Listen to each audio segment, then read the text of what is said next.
গভীর রাতে আগুনে পুড়েছে প্রশাসনের প্রাণকেন্দ্র বাংলাদেশ সচিবালয়। ৭ নম্বর ভবনে গভীর রাতে লাগা আগুন নিয়ন্ত্রণে আনতে লেগেছে প্রায় ৬ ঘন্টা। এ সময় মারা গেছেন ফায়ার সার্ভিসের এক কর্মী। ফায়ার সার্ভিস ও সিভিল ডিফেন্স অধিদপ্তরের মহাপরিচালক ব্রিগেডিয়ার জেনারেল মোহাম্মদ জাহেদ কামাল বৃহস্পতিবার সকাল 6:45টার দিকে সচিবালয়ের সামনে ব্রিফিংয়ে এসব তথ্য জানান। জানা যায়, গতকাল বুধবার দিবাগত রাত 1:50 আগুন লাগে। 1:54 ফায়ার সার্ভিস আসে। বৃহস্পতিবার সকাল 8:05 আগুন নিয়ন্ত্রণে আসে। আগুন লাগে 6 তলায়, পরে তা 7 ও 8 তলায় ছড়ায়। আগুনের ঘটনায় একজন মারা গেছেন, আহত আছেন 2 থেকে 3 জন। আগুন লাগার ঘটনায় সচিবালয়ের সবকটি ফটক বন্ধ রাখা হয়। এর মধ্যে কর্মকর্তা-কর্মচারীরা আসতে শুরু করেন, তবে আইন শৃঙ্খলা রক্ষাকারী বাহিনী কাউকে ভেতরে ঢুকতে দিচ্ছিল না। এ কারণে সচিবালয়ের সামনে অপেক্ষা করতে থাকেন কর্মকর্তা-কর্মচারীরা। তবে সকাল 9:15টার দিকে সচিবালয়ের 5 নম্বর ফটক খুলে দেওয়া হয়।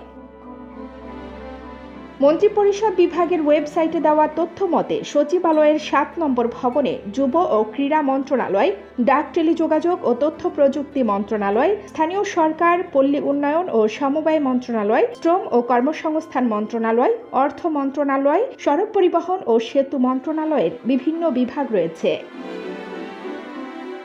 এদিকে সচিবালয়ে আগুনের ঘটনার পর ফেসবুক পোস্টে ভয়াবহ পূর্বাভাস দিয়েছেন প্রবাসী সাংবাদিক জুলকারনাইন শায়ের। তিনি বলেছেন, অত্যন্ত বিশ্বস্ত সূত্রে প্রাপ্ত তথ্যানুযায়ী বাংলাদেশকে অকার্যকরী রাষ্ট্রে পরিণত করতে বিশেষ একটি গোষ্ঠীর কিছু দুরভিসন্ধিমূলক পরিকল্পনা রয়েছে।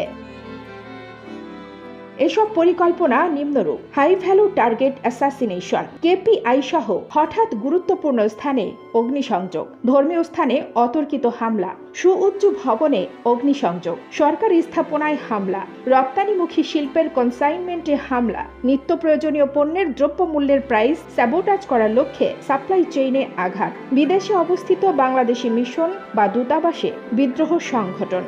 যে কোনো উপায়ে সামরিক, আধা সামরিক বাহিনীর ভেতর উত্তেজনা সৃষ্টি, বাহিনীর সদস্যদের মাঝে গণহিস্টেরিয়া সৃষ্টির উদ্দেশ্যে নেতিবাচক প্রচার, একই সময়ে বিভিন্ন এলাকা, গ্রাম, উপজেলা বা জেলায় বিশৃঙ্খলা সৃষ্টি করে সেসব এলাকা দখলে নেয়ার চেষ্টা, সাইবার আক্রমণ করে ওয়েব নির্ভর বিভিন্ন সেবা ব্যবস্থায় ব্যাঘাত সৃষ্টি করা, অর্থনৈতিক ট্রানজ্যাকশন অচল করে পুরো অর্থনীতি স্যাবোটাজ করা, অর্থনৈতিক ব্যবসা প্রতিষ্ঠানে লুটতরাজ, ভাড়াটে ব্যক্তিদের সহায়তায় কৃত্রিম মব ভায়োলেন্স সৃষ্টি। কানিজ ফাতেমা নিপা, খবর সংযোগ।